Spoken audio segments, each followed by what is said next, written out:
ठाकरेंच्या प्रचाराचा फोकस चुकतोय. महसूल मंत्री चंद्रशेखर बावनकुळेंनी टोला लगावलाय. ठाकरे जनतेमध्ये संभ्रम निर्माण करतायत असा आरोपही त्यांनी केला.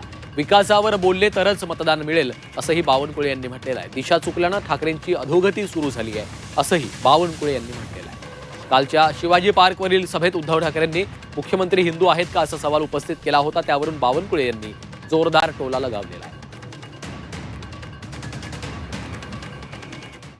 मुंबई महानगरपालिकेची निवडणूक सुरुवात कोणी केली, महापौर कोण होणार त्यांनी सुरुवात केली आणि आम्ही म्हणतो मराठी महापौर होणार, ते म्हणतात हिंदू महापौर होणार. मग देवेंद्र फडणवीस हिंदू आहेत की नाही हा पहिला माझा त्यांना प्रश्न आहे. जरा तपासून बघा, काही तपासायचं असेल तर. नाही म्हणजे डोकं वगैरे काय बर्थ सर्टिफिकेट वगैरे असं मी म्हणतोय. साहेब किंवा उद्धवजी यांना मी मागे सांगितल्याप्रमाणे भावनिक पद्धतीने बोलून जनतेच्या मनात संभ्रम तयार करून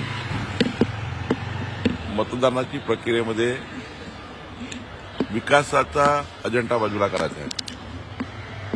पण राजसाहेब किंवा उद्धवजींना मी वारंवार सांगतो, ते चुकतायत.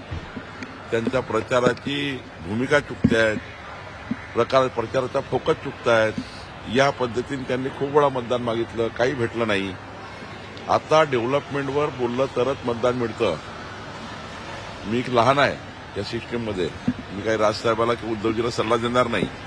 पण त्यांची पार्टी किंचित होत चालली. याचं कारण असं आहे, प्रचाराचा दिशा चुकताय, त्यांनी निवडलेले विषय चुकतायत, त्यांनी निवडलेली प्रक्रिया चुकतायत आणि म्हणूनच त्यांची अधोगती होत आहे. मला असं वाटतं अजून पुन्हा त्यांना मुंबईच्या निवडणुकीमध्ये त्यांची अधोगती, पक्षाची अधोगती पाहायला मिळेल.